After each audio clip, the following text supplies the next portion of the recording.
Iyalah. Gitu. Iyalah. Dan kemudian ada yang aneh juga, dia punya statement bahwa ibu itu kan ngomong, loh kan dipindahkan ibu kota.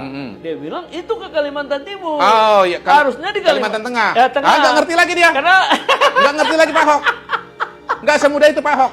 Jadi dulu itu wacana pemindahan ibu kota itu ada dua memang calonnya. Ya. Kalimantan Tengah sama Kalimantan Timur. Ya. Nah, kenapa Kalimantan Timur harus dihitung? Karena Kalimantan Tengah ini secara infrastruktur sangat-sangat ketinggalan. Nah, sekarang saja dipindahkan ke Kalimantan Timur yang sudah punya infrastruktur pendukung bagus, angka yang dibutuhkan untuk membangun IKN itu besar. Ya. Apalagi kalau pindah di Kalimantan Tengah, ya. Pak Ahok jangan bantah saya orang Palangkaraya. Iya. Saya tahu itu lahan mau ditaruh di mana. Jadi dia sering mengeluarkan hal yang kontroversial. Asbun Bang, Iya, Asbun. Ahok ini Asbun. Ya.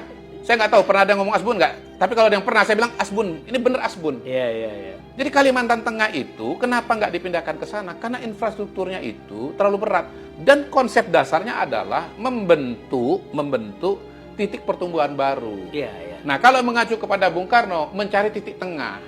Ya Kalimantan Tengah dan Kalimantan Timur, kalau dilihat dari peta Indonesia, sama-sama di tengah juga, Bang. Memang namanya Kalimantan Timur. Iya. Tapi kalau dari Aceh di Papua, tengah juga. Astagfirullahaladzim. Dia bilang Ahok. banyak tanah yang kosong di sana milik Pertamina bisa dikasih gratis. Nah, balik lagi kalau kita bicara pembangunan kota, ini kan mau dimulai dari nol supaya apa? Semuanya betul-betul tertata, semuanya betul-betul modern, semuanya betul-betul environmental friendly, gitu kan? Betul-betul digital. Nah, kalau sudah ada kota lama, nggak mungkin lagi kita membuat sesuatu yang betul-betul baru. Ini kan akan jadi percontohan. Ini kan akan jadi inspirasi Indonesia masa depan, bahkan menjadi inspirasi dunia, Bang.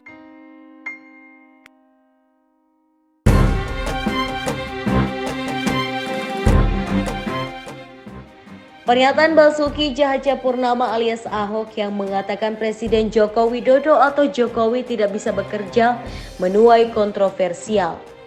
Menyikapi pernyataan tersebut, M. Kodari selaku pengamat politik dan peneliti Indonesia menyebutkan bahwa Ahok telah melakukan blunder politik. Sebelumnya, M. Kodari menilai bahwa sosok Ahok memiliki ambisi politik yang sangat besar. Namun sayangnya, politik Ahok ini akan sulit karena tidak memiliki skill komunikasi yang baik. M. Kodari yang menyebutkan bahwa dengan turunnya Ahok untuk kampanye terhadap pasangan Ganjar Mahfud akan membahayakan dikarenakan Ahok bisa saja mengeluarkan pernyataan yang kontroversial. Dan apa yang disebutkan terkait Ahok ini telah terjadi belakangan ini, yakni saat menyerang Joko Widodo yang mengatakan kalau Presiden Republik Indonesia tidak bisa kerja. Dan hal ini merupakan blunder politik dari Ahok.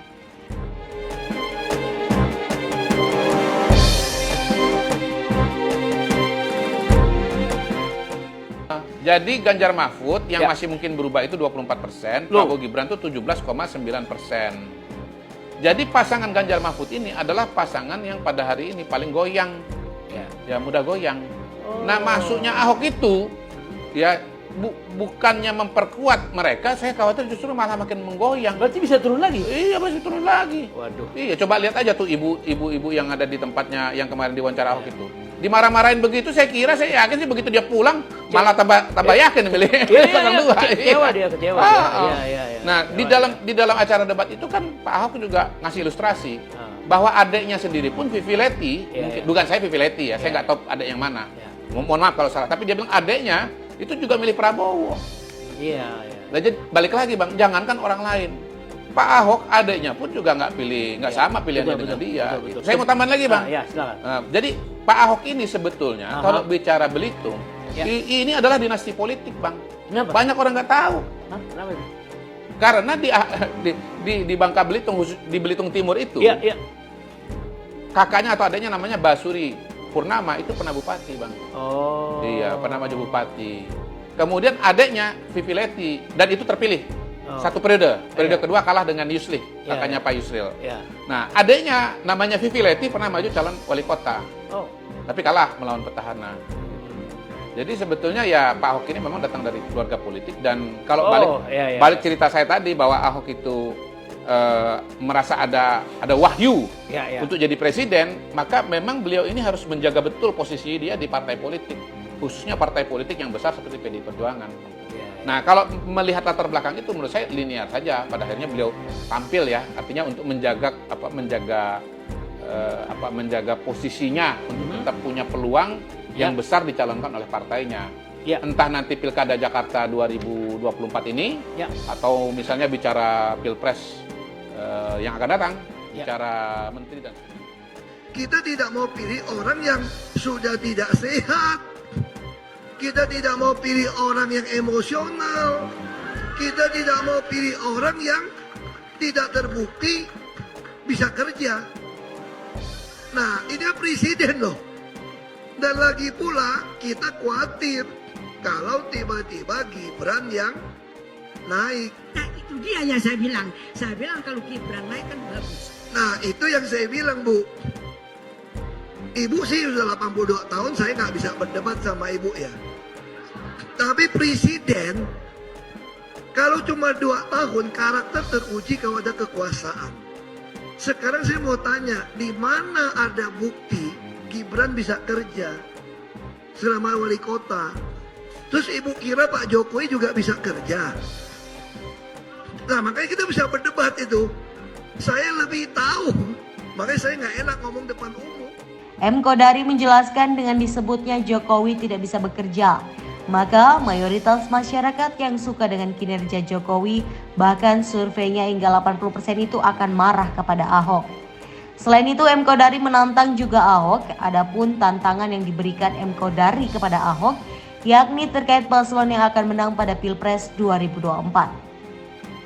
Diketahui bahwa Ahok merupakan tim kampanye dari kubu paslon 03, yakni Ganjar Mahfud, sedangkan M. Kodari merupakan tim kampanye dari kubu paslon 02, yakni Prabowo Gibran.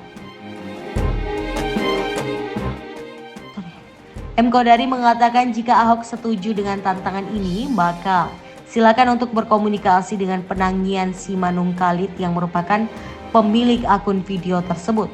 Lebih lanjut, M. Kodari menyebutkan kalau siapapun yang menang nanti maka akan diberi hadiah berupa seharga 1 Alphard.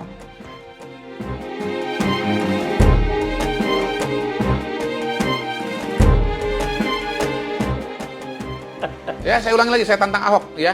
Hadiah Alphard, seharga Alphard ya. Yang menang nanti Pilpres 2024 siapa? Dengan spesifikasi yang tertinggi. Dengan spesifikasi tertinggi ya. Cek harganya. Cek harganya. Kalau saya menang, abang bayar ke saya, kasih saya. Kalau abang yang menang, saya bayar ke abang. Ya. Nah, dalam kasus Bang Ahok ya, ini nggak mungkin bokeh. Iya. Karena komisaris utama Pertamina. Iya. Gajinya gede, bonusnya juga gede. Iya. Gitu. Walaupun udah berhenti, saya kira tabungannya banyak. Jadi kalau misalnya nggak berani jawab, pasti bukan karena bokeh. Karena nggak berani.